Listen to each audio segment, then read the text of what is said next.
우리 한번 말씀 제목 같이 읽도록 하겠습니다. 시작. 오늘부터는 요한계시록 말씀을 강론해 드리겠습니다. 지난주까지는 새해를 맞이해서 역사관에 대해서 우리가 어떤 역사에 대한 의식을 가져야 될 것인지 이런 점에 대해서 말씀을 드리고, 오늘부터는 이 요한계시록을 통해서 우리가 어떻게 예배해야 하는지, 그리고 예배가 왜 우리에게 생명이 되는지, 그 예배를 지키기 위해서 소아시아의 7교회 교회는 어떤 핍박을 받았는지, 그 핍박 속에서 주님은 어떻게 우리와 함께 하시고 이루어 주시는지, 이 요한계시록을 통해서 이런 말씀을 드리도록 하겠습니다. 이단들이 가장 많이 거짓되게 인용하고 해석하는 책이 요한계시록입니다. 많은 이단 사이비 교주들은 자신들만이 요한계시록을 받아먹었다, 또 성령의 지시를 받았다, 성령체를 받았다, 이렇게 이야기하는데, 대표적으로 이만이라는 신천지 집단의 이단이 그렇습니다.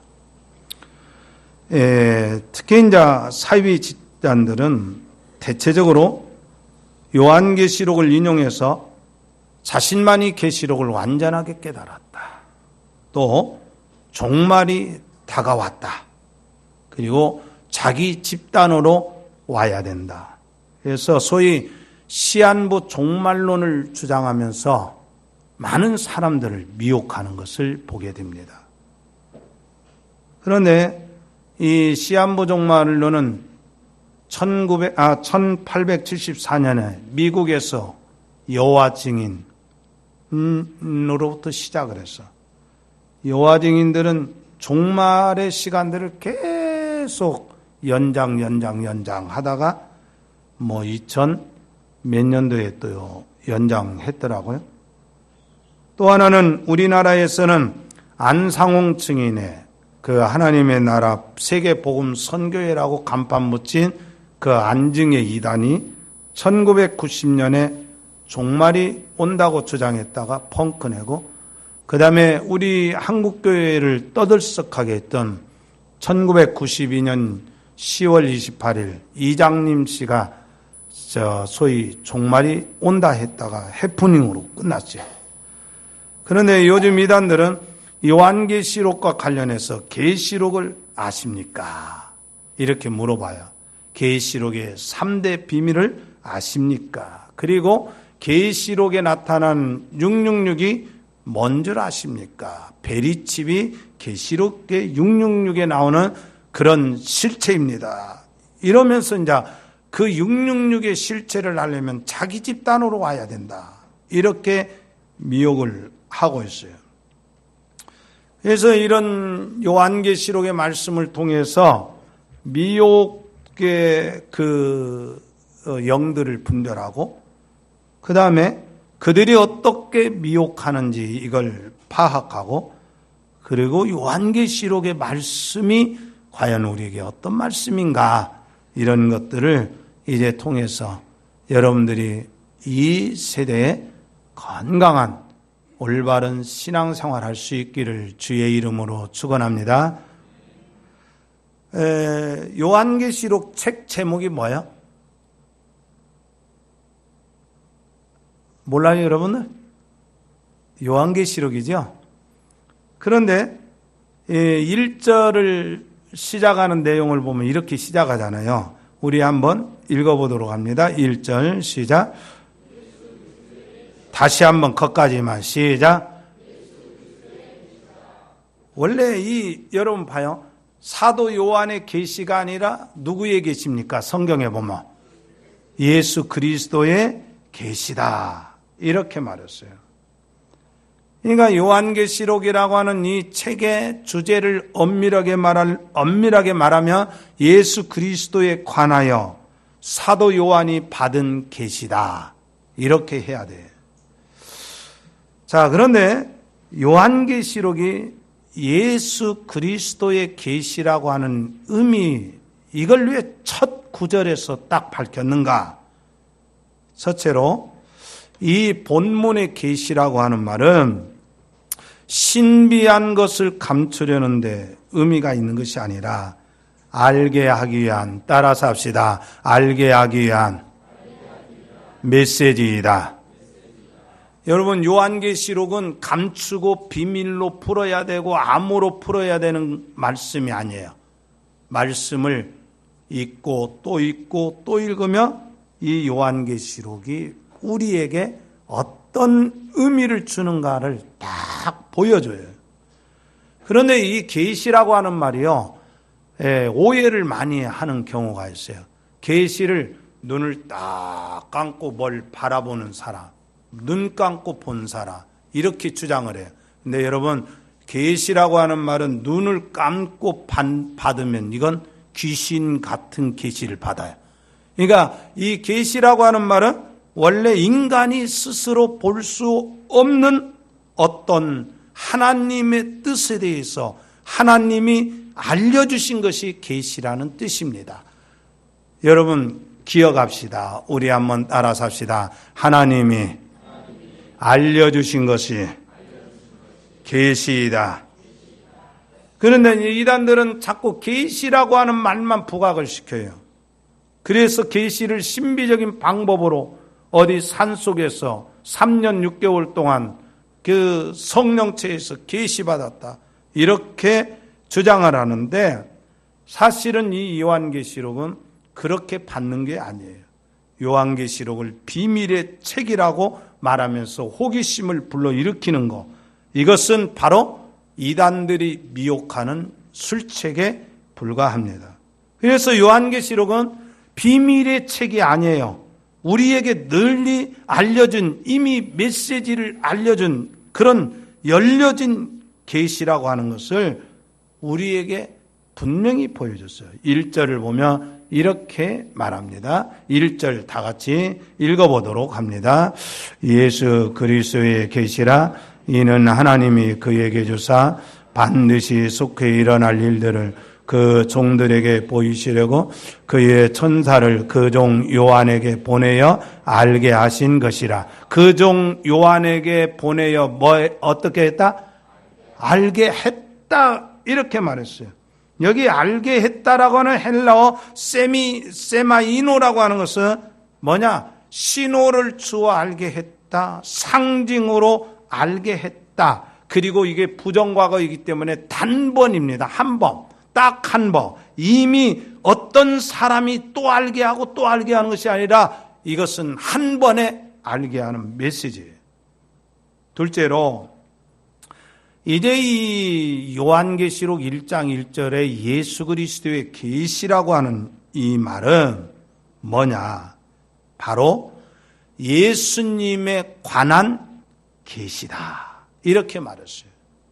그러니까 요한계시록을 말씀을 듣고 나면 누구를 만나야 됩니까? 예수님을 만나야 돼요. 요한계시록의 말씀을 공부를 다 하고 나서 이만희가 교주가 된다든지, 예수 그리스도 그 요한계시록의 말씀을 다 배우고 났는데 나중에 그게 교주가 안상홍이 된다든지 장길자가 된다든지 정명석이가 된다든지 이러면 요한계시록을 거짓되게 배운 거예요. 바로 요한계시록의 모든 말씀은 예수 그리스도에 관한 말씀이라는 거예요.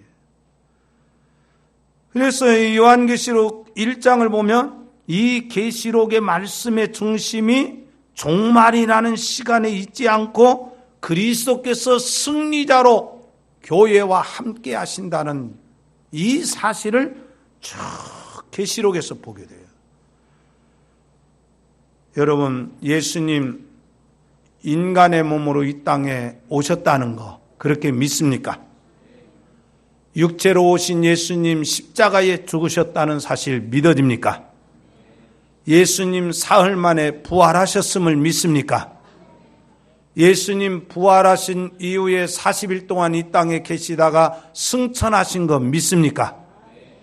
지금 승천하신 이후에 지금 예수님 어디 계세요? 하나님 보좌 우편 하나님 나라에 계시죠? 자, 여기 집중합니다. 하나님 나라에 집중하는 그 하나님 나라에 계시는데 중요한 것은 예수님이 하나님 나라에서 팔짱 끼고 가만히 계시는 것이 아니라 지상의 교회에 함께 하시고 계신다는 거, 여러분 그렇게 믿으시길 바랍니다. 그래서 요한계시록 1장 5절을 보면 부활하신 그리스도에 대해서 온 우주의 권세를 가지신 그리스도께서, 그분이 누구냐? 우리를 대신해서 속죄의 피를 흘리신 그리스도로 5절에서 언급하고 있어요. 그런데 7절에서는 이렇게 언급하고 있어요. 우리 한번 읽어봅니다. 7절입니다. 시작.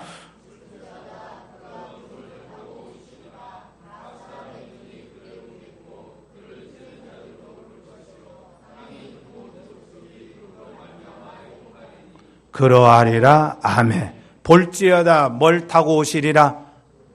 구름을 타고 오시리라. 그 다음에 13절에서는 교회의 머리 대신 그리스도를 인자라고 표현을 했어요. 그 다음에 14절에서는 순전하신 그리스도를 언급하고 있어요. 그 다음에 14절에서는 원수를 짓밟는 심판주라는 것을 말하고 있고, 16절에서는 그 오른손의 권능으로 교회를 지키시는 그리스도를 말하고 있고, 17절에서는 그종 요한에게 위로를 주시는 그리스도 위로자다. 18절에서는 영원히 살아계시며 최후의 심판자가 되신다는 사실. 그래서 요한계시록은 예수님에 관한 내용으로 꽉 차 있어요.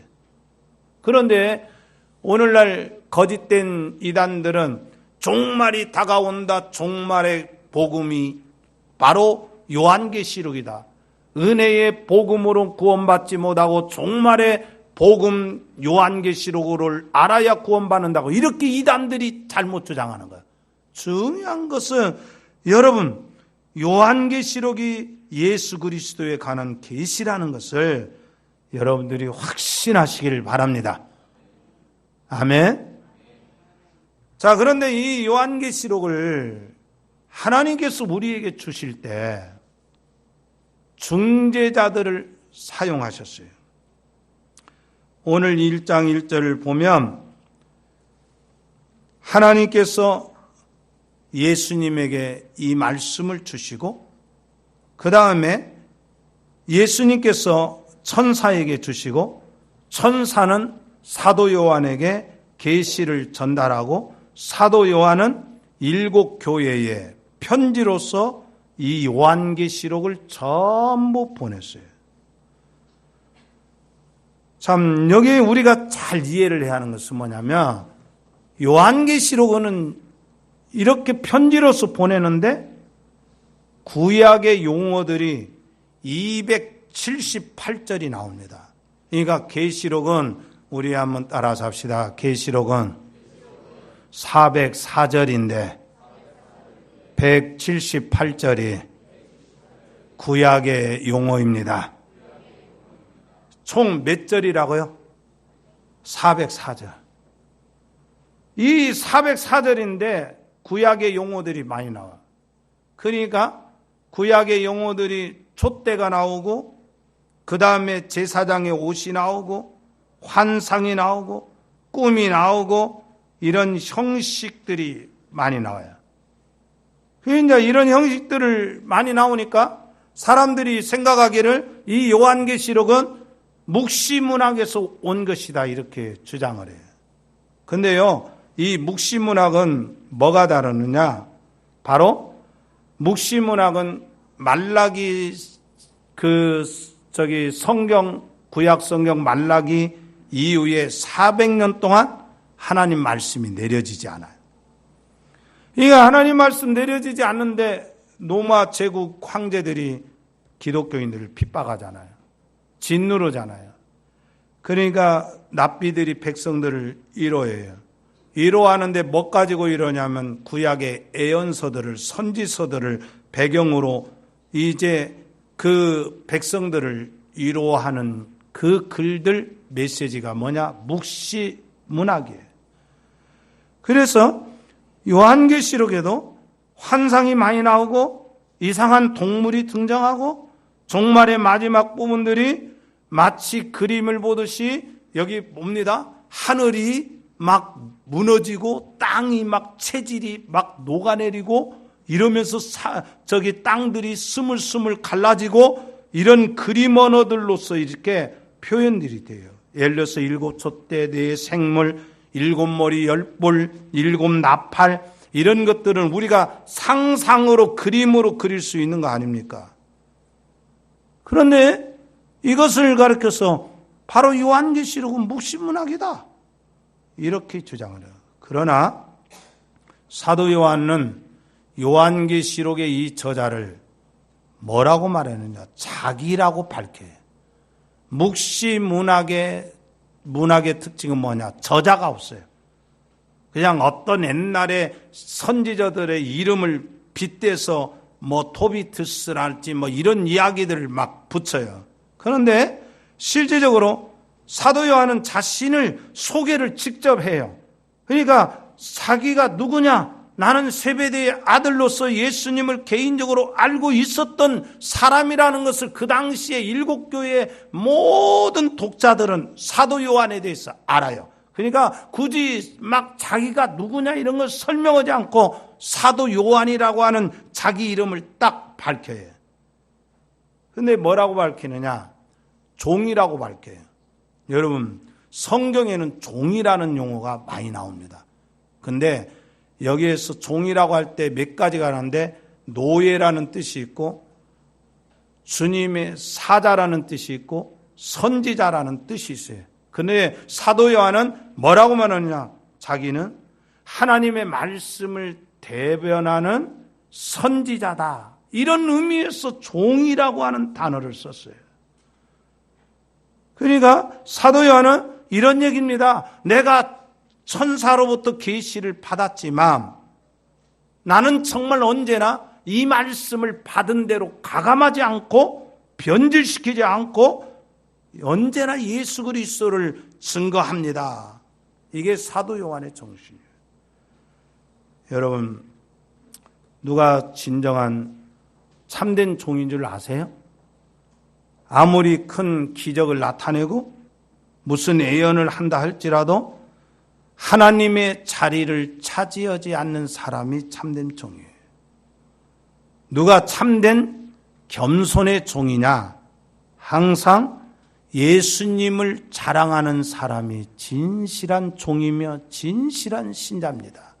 우리 한번 따라 삽시다. 예수님만을 자랑합시다.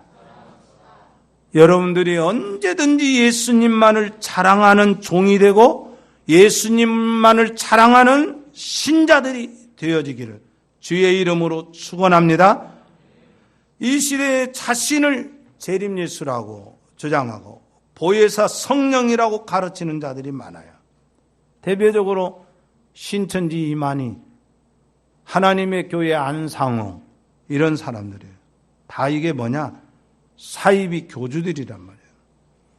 그런데 문제는 이거예요. 분명히 알아야 할 것은 여러분, 저에게 천사가 나타날까요? 안 나타날까요? 지가. 자, 목사님이니까 여러분들하고 달라서 천사가 매 주일마다 설교를 준비하는 설교거리를 천사가 나타나서 줄까요? 안 줄까요? 안 주죠? 천사가 나타나서 말씀과 메시지를 준다고 하는 사람은 다 사입이에요. 사입이란 말이에요. 뭐냐? 지금은 기록된 말씀을 잘 증거하는 것이 목회자예요. 말씀을 바르게 선포하는 것을 생명처럼 여기는 목회자가 있는 교회. 또 하나는 말씀을 받을 때 아주 깨끗하게 순전하게 받고 순종하는 성도들로 이루어진 교회가 참된 교회예요. 중요한 것은 이겁니다. 우리 한번 따라서 합시다. 증거하는 자도 순전하게, 듣는 성도들도 순전하게. 여러분들 설교 들으면서 여러분들 스스로 막 뭔 해석하지 마세요. 지금은 그냥 그대로 받아들이세요. 그래서 참 교회라고 하는 것은요, 진정한 하나님의 뜻이 뭔가를 바르게 밝히는 것이 진정한 종이에요. 그게 누구냐면 사도 요한이에요. 그런데 오늘 이 계시록의 말씀을 받는 교회적 상황이 어떤 상황이냐 이거예요. 우리 한번 요한계시록 1장 9절을 읽어봅니다. 9절입니다. 같이 읽겠습니다. 나 요한은 너희 형제요 예수 그리스도의 환난과 나라와 참음에 동참하는 자라. 하나님의 말씀과 예수를 증언하였으므로 말미암아 밤모라 하는 섬에 있었더니. 아멘. 첫째, 이 소아시아의 일곱 교회는 사도 요한과 더불어 예수님의 환난에 동참하고 있어요. 다시 말하면 초대교회는 바른 복음을 증거하다가 그리고 바른 복음을 지키다가 핍박을 받아요. 사도들 중에 가장 예수님하고 친한 사도가 사도 요한입니다. 예수님 품에 안겨서 참 예수님 품에 안겨서 누워있을 정도 되니까 얼마나 진정한 제자로서 친하겠어요. 그런데 이 사도 요한은 언제나 예수님을 증거해요. 요한복음 1장 14절에 예수님은 독생자이시다. 예수님은 부활하셨다. 예수님은 하나님이시다. 예수님은 길이요 진리요 생명이시다. 이렇게 예수님에 대해서 증거를 해요. 그러니까 우리가 신앙생활하면서 예수 그리스도의 이름을 증거하는 것을 우리 삶에 실천하고 그걸 잘 말할 수 있어야 돼요. 그러니까 여러분들이 신앙생활의 진정한 능력과 그리고 신앙생활의 진정한 가치는 뭐냐? 항상 예수 자랑하고 예수님을 증거하는 거예요. 어둠 속에 있습니까? 빛 대신 예수님에게 나오십시오. 죄 때문에 무거운 삶의 무거운 짐을 지고 있습니까? 예수님께 나오십시오. 그런데 이때 이런 예수님을 증거할 때 네로라는 황제가 기독교인들을 박해합니다. 그래서 기독교인들을 박해하는데 예수 이름 믿는 사람들을 잡아다가 한 사람씩 불에 태워 죽여요. 그래서 이 네로는요, 기독교인들을 태우는 불빛으로 자신의 정원을 밝혔다는 이런 역사의 기록이 있어요. 그게 얼마나 고통스럽겠어요. 그래서 이 화형을 당할 때 그 장작불 위에 자기가 던져졌을 때에 어느 누구도 한 사람 하나님 원망하거나 예수를 거부하고 부인하는 사람이 없어요. 다 예수님, 내가 예수님 때문에 죽습니다. 내가 예수님 그 사랑에 의해서 죽습니다. 억울하게 죽는 거 아니에요. 그런 이 역사가 있었는데 이제 이 요한계시록이 기록된 당시는 AD 95년이에요. 그러니까 이 90년에서 95년 사이에는 뭐가 있었냐? 로마의 황제 도미니티우스라는 황제가 가장 잔인하게 기독교를 핍박을 해요. 그래서 이 도미니티우스 황제는 황제 신상을 숭배하지 않는 기독교인들을 핍박을 하고 그리고 죽여요. 그러나 이 초대교회는요, 자기 신앙 순결을 지키기 위해서 우상을 거절합니다. 교회마다 노마의 신들을 거절을 해요. 그러면서 항상 오직 나를 죄에서 구원할 자는 부활하신 예수밖에 없다. 이걸 굳게 믿고, 이가 세상과 타협하지 않아요. 이가 오직 예수라는 믿음을 지키기 위해서 사회적인 신분도 빼앗기고 경제활동도 할 수 없고, 그래서 굶주리는 것을 밥 먹듯 굶주리고 예배 드릴 수 있는 자유도 없어요. 그렇지만 이 초대교회는 생명 걸고 예배를 드려요. 모이기를 힘써요. 생명을 걸고 예배를 드리는데 얼마나 핍박을 이제 받든지 숨어서 이제 동굴 속으로 다 들어가요, 기독교인들이. 그게 바로 유명한 이제 카타콤의 동굴이에요. 이 카타콤의 순교자들, 거기 보면 얼마나, 지금도 이태리 그 시내에 이 동굴이 있다고 해요.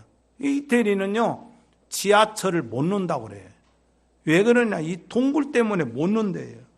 그런데 중요한 것은 뭐냐? 잡히면 사자밥이 돼요. 화형을 당해요. 참수를 당해요. 그런 속에서 당시 유명한 사도 요한도 반모라는 섬에 유배를 당해요. 반모라는 섬은 어떤 섬이냐면 여기에는 밤마다 맹수들이 우글거리는 섬이랍니다. 그러니까 거기에 섬에다가 딱 가다 넣어버리면 밤에 뭐가 되냐면 짐승의 밥이 돼. 여러분, 밤에 여기저기서 늑대 울음, 뭐 그런 울음이랄지, 으르렁거리는 울음, 뭐 까마귀 울음, 뭐 부엉이 울음, 막 이런 이상한 울음들이 막 나봐요. 여러분, 밤에 그런데 가 있으면 어떻게 되겠어요? 얼마나 공포심이 심하겠어요. 그런데도 사도 요한은 이 어려운 시대에 자기는 예수의 복음을 증언하다가 내가 이렇게 섬에 갇혔다, 이렇게 말했어요. 그래서 다른 거 아니에요. 뭐 윤리적으로 잘못해서 깜빵 생활하는 게 아니에요. 예수 이름 증언하다가 예수님이 부활하시고 예수님만이 다시 우리를 구원하실, 재림하실 주님이라고 이렇게 복음을 전해요. 그런데 오늘 여기 말씀은 부활하신 예수님이 세상의 권력으로부터 핍박을 받는 교회의 위로와 승리를 보장해 주는 메시지가 나와요. 세상의 왕들은 백성들의 아픔을 다 헤아릴 수가 없어요. 그게 이제 세종대왕이 그랬다고 하잖아요. 내가 왕이지만 내가 어찌 백성들의 배고픔을 다 헤아릴 수가 있겠소. 그래서 이 맹사성이랄지 이 황이 정승들에게 부디 백성들의 배고픔을 헤아려 주시오. 그런데 설령 헤아린다 할지라도 다 어떻게 왕이 그걸 보상해 주겠어요? 그럴 수 없잖아요. 대통령들 보세요. 얼마나 그 대통령 선거할 때 청년 일자리 보장해 주겠다. 복지를 더 확증시켜 갔다. 노인들에게 복지 노령연금 많이 주겠다. 부정부패 단절하겠다. 공약을 그렇게 세우지만 나중에 당선되고 나면 어떻게 청년들이 어떤 고통을 겪는지 전혀 몰라요. 세월호 사건으로 302명이 죽었음에도 불구하고 대통령이 뭘 했는지 몰라요. 그리고 임기 말에는 죄송합니다, 말 한마디로 모든 약속을 없었던 것으로 해요. 이게 세상의 왕들의 한계예요. 이것이 바로 세상의 대통령의 한계란 말이에요. 그런데 요한계시록의 말씀에 이 말씀을 보면 우리 주님의 약속이 얼마나 신실한 것을 보증해 줘요. 주님은 요한복음 16장 33절에서 세상에서는 너희가 환난을 당하나 담대하라. 우리 한번 따라 삽시다. 내가 세상을 이기었노라. 그러면서 주님께서는 복음을 전할 것을 부탁을 해요. 마태복음 28장 20절에서 그러면서 뭐라고 하냐면 볼지어다 내가 세상 끝날까지 너희와, 우리 한번 따라 삽시다. 세상 끝날까지 너희와 항상 함께 있으리라. 여러분, 예수님께서 세상 끝날까지 우리와 함께하고 계신다는 걸 믿으십니까? 정말 이 믿음이 있어야 돼요. 우리가 어떤 경우에도 신앙을 포기하지 않는 이유 두 가지가 있어요. 먼저는 부활의 소망이 확실하기 때문에 그래요. 여러분, 신앙의 결론이 뭡니까? 죽은 것으로 끝납니까? 생명입니다. 신앙생활의 결론은 뭐예요? 영생입니다. 신앙생활의 결론은 지옥이 아니라 하나님 나라에, 그러니까 부활 없으면 영생도 없고 하나님의 나라도 말짱 꽝이란 말이에요. 그래서 기독교는 뭘 자랑하냐면 부활을 자랑합니다. 부활을 소망하는 공동체예요. 예수 부활, 내 부활, 이것이 우리 기독교 신앙의 가장 핵심이란 말이에요. 그런데 오늘 이 계시록 1장 17절로 18절에 보면 이렇게 말했어요. 우리 한번 읽어보도록 합니다. 17절 18절입니다. 읽습니다.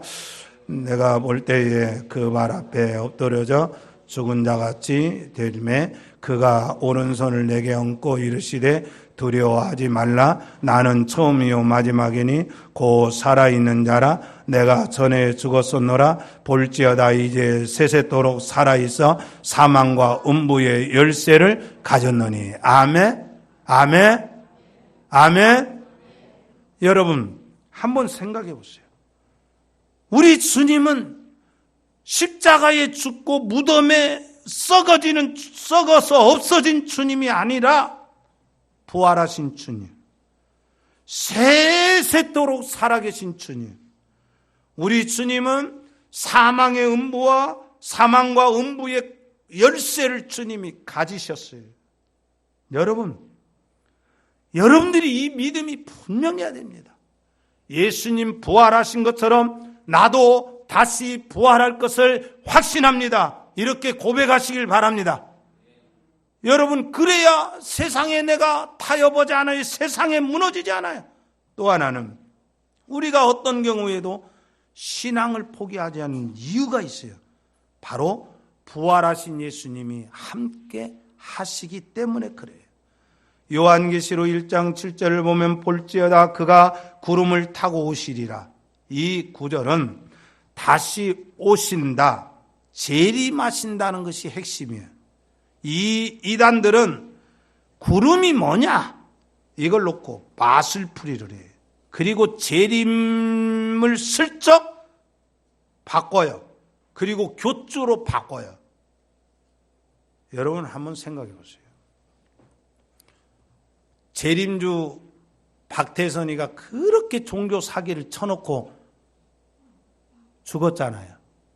그런데 그 전도관 믿는 사람들하고 지금 이 박태선이가 함께 옵니까? 아니잖아요. 어떤 여고생이 자살을 하면서 유서를 남겨요.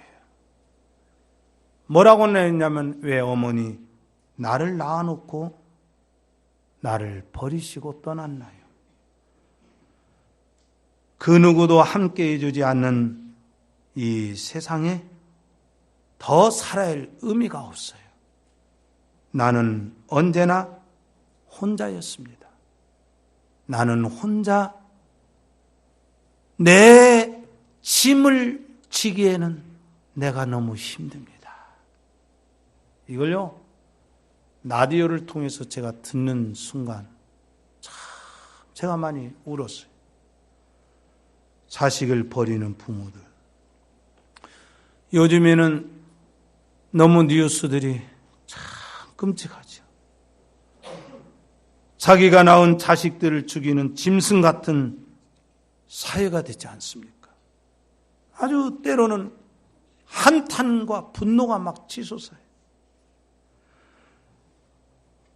인간이 이런 존재라는 거예요. 인간은 좋을 때는 함께하지만 좋지 않을 때는 언제나 등을 돌리고 언제나 비난하고 심지어 자기가 낳은 자식들도 그렇게 죽여요. 고아처럼 던져요. 그러나 우리가 믿는 예수님은 교회만 덜렁 버려두지 않으셔요. 주님이 위로해 주시요. 오늘 이 본문의 13절을 보면 촛대 사이에 인자 같은 이가 발에 끌리는 옷을 입고 가슴에 금띠를 띠고 그러면서 두려워하지 말라. 이 메시지를 줘요. 주님께서 십자가를 지시기 전에 고아들에게 이렇게 제자들에게 이렇게 말씀하시잖아요. 내가 너희를 고아와 같이 버려두지 아니하고 너희와 함께 이제 너희에게로 다시 오실 것이라. 여러분, 우리가 믿음을 지키고 신앙생활하는데 이 세상은 우리에게 절대 협조하지 않습니다. 세상이 협조해줘요? 세상의 동장님이 우리 믿음 생활하는데 협조해줘요? 구청장님이 협조해줍니까? 도지사님이 협조해줍니까? 세상이라고 하는 것은요, 우리의 신앙을 야금야금 어떻게든지 좀먹게 하고 예수님과 멀어지게 하고 교회와 멀어지게 하고 하나님의 말씀과 내세에 대한 확신을 자꾸만 빼앗아가 버리고 이렇게 세상은 우리를 늘 유혹하고 미혹하고 해방해요. 그러나 우리 주님은 세상 끝날까지 변함없이 우리와 함께 하십니다. 저는 예수 믿는 게 그렇게 자랑이냐? 저는 그게 자랑인 거예요. 어렵고 힘든 시절부터 이 목회의 모든 과정까지 언제나 하나님이 함께 하시고 주님이 함께 하신다는 것을 다 삶 속에서 느껴요. 요한계시록은 종말을 부추기면서 공갈 협박하는 메시지가 아니에요. 여러분, 요한계시록의 말씀은 세상이 타락할 대로 타락했을 때 믿음을 지켰던 에녹과 노아에게 함께 하신 그 하나님께서 오늘 우리에게 함께 하신다는 것을 증거하는 것이 이 요한계시록의 메시지입니다. 다시 말하면 믿음으로 사는 자는 승리한다는 승리를 보장하는 메시지예요. 그래서 요한계시록에는 기독교 역사관이 담겨져 있어요. 역사는 자연적으로 흘러가거나 진화론적 발전이나 우연론적 경향으로 끝나지 않는다는 거예요. 바로 인간이 주인공 되는 세상이 아니라는 거예요. 역사는 세상을 초월해 계시는 영원한 하나님께서 부활하신 예수님이 역사의 주인임을 이 요한계시록은 끊임없이 밝히고 있어요. 여러분, 우리가 믿음 생활하는데 우리를 방해치는 것들이 의외로 많잖아요. 자녀들 때문에, 아니면 남편 때문에, 아니면 아내 때문에, 아니면 친구 때문에. 근데 오늘날의 신앙생활의 가장 큰 척은 외부의 핍박이 아니에요. 내가 세상과 싸워야 되는 나의 육신의 소욕과 싸우는 힘겨루기. 내가 육신적으로 살려고 하고 내 안에 하나님보다 세상을 더 좋아하고 세상 것에 내가 빼앗기고 내 마음을 빼앗기면 신앙생활 못하는 거예요. 그러니까 지금은 어떻게 해야 되느냐? 내 안에 주여 나를 쳐서 성령으로 함께 하시고 말씀으로 나를 붙들여서 이제 세상의 휴머니즘, 인간 중심의 이 세상에서 내가 인간을 따라가지 않고 사람 따라가지 않고 하나님만을 따라가겠습니다. 그래서 요한계시록은요, 구원자로 오실 예수님의 성육신 사건과 십자가 사건을 계속 언급을 해요. 그 피로 우리 죄에서 우리를 해방시켜 주신 분, 처음이요 마지막이신 분, 죽었다가 살아나신 분, 이 메시지를 계속 강조하고 있어요.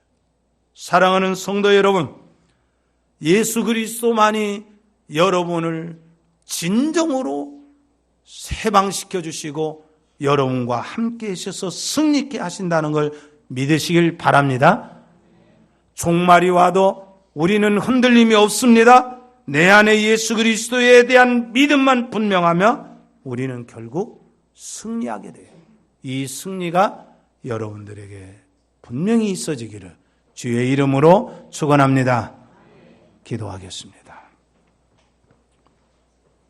우리에게 새 생명 주시고 우리에게 승리를 보장해 주신 주님, 오늘 이 요한계시록의 말씀을 우리 가슴에 새겨보면서 종말이라고 하는 시한내 협박을 주는 메시지가 아니라 어렵고 힘든